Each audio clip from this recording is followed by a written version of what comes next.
अस्सलाम वालेकुम, कैसे हैं आप सब? आई हो बिल्कुल ठीक ठाक होंगे और रमज़ान का महीना इबादत के साथ गुजार रहे होंगे। इसी दुआ के साथ, इसी उम्मीद करते हैं स्टार्ट। तो जनाब, यहाँ मैं बना रही हूँ, न्यू इन्वेंशन कर रही हूँ मैं यहाँ पर, केरियाँ काट रही हूँ, देख सकते हैं आप लोग। और मैंने सोचा कि केरी के पकौड़े बना के देखती हूँ कि कैसे लगते हैं। और वैसे भी मैंने जो है लौकी के पकौड़े, तुरई के पकौड़े और केले के भी पकौड़े बनाए। और जो केले के पकोड़े मैंने बनाए थे, वो तो मैं सोच भी नहीं सकती कि केले के पकोड़े कैसे बन सकते हैं। तो मैंने एक मॉर्निंग शो, मुझे भी याद नहीं आ रहा, पता नहीं किसका मॉर्निंग शो था, तो उसमें देखा था कि वो केले के पकोड़े बना रही थी। तो फिर मैंने ट्राई किया था और यकीन नहीं करेंगे, बहुत अच्छे लग रहे थे। लेकिन मैंने तो सिर्फ एक ही पीस खाया, लेकिन मज़ा आ रहा था खाने में ना, बड़ा मीठा मीठा सा और थोड़ा नमकीन मीठा, सब मिक्स सा टेस्ट था, अच्छा लग रहा था। और लौकी के जो पकोड़े होते हैं बस वो सही लगते हैं, बस सही है, इतने नहीं। और तुरई के पकोड़े भी अच्छे लगते हैं, जैसे कि बैंगन के पकोड़े होते हैं ना, वैसे ही तुरई के पकोड़े भी लगते हैं, सिमिलर होते हैं तकरीबन। और ये फिर मैंने सोचा आज केरी के पकोड़े बना के देखती हूँ, तो नई चीज़ हो जाएगी। और क्योंकि मुझे खट्टा बिल्कुल भी नहीं पसंद है, मैं बिल्कुल नहीं खाती खट्टा, भागती हूँ खट्टी चीज़ों से।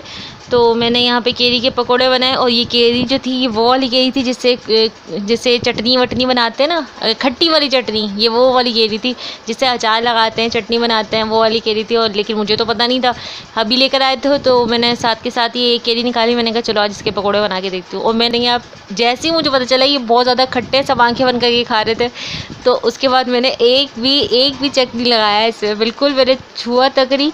और बच्चों ने खाया, इन्होंने खा लिया, लेकिन अल्लाह का लाख शुक्र है ज़ाया नहीं हुए थे। खट्टे बहुत ज़्यादा हैं। हस्बैंड ने कहा कि बहुत ज़्यादा खट्टी केरी थी, इस वजह से ऐसा हुआ। अगर खट्टी मीठी होती ना तो फिर मज़ा आता खाने में। अगर आप लोगों को खट्टी चीज़ें पसंद हैं तो केरी की जो पकौड़े मैंने बनाए थे वो आप लोग ट्राई कर सकते हैं। आप लोगों के घर में अगर सब शौकीन है, लेकिन खट्टी मीठी केरी होनी चाहिए, सिर्फ खट्टी नहीं चलेगी। क्योंकि सबका जो फेस रिएक्शन था ना, वो देख के मुझे तो बड़ा मज़ा आया था, और लोगों को देख के बहुत मज़ा आ रहा था मुझे। और इसके साथ ही आप लोग मुझे बता सकते हैं कि आप लोगों को मेरी वीडियोस कैसी लग रही हैं। अगर पसंद आती हैं तो प्लीज़ लाइक कर दिया करें, और जो नए चैनल पे वो सब्सक्राइब कर दिया करें। और दुआ में मुझे याद रखें, मैं भी आप सबको दुआ में बहुत याद रखती हूँ। और सबसे बड़ी बात, जो मेरे सब्सक्राइबर है अच्छे प्यारे जो मेरी सारी वीडियोज़ देखते हैं, उसमें कमेंट्स भी करते हैं, उन सबको बहुत सारा थैंक यू मेरी तरफ से।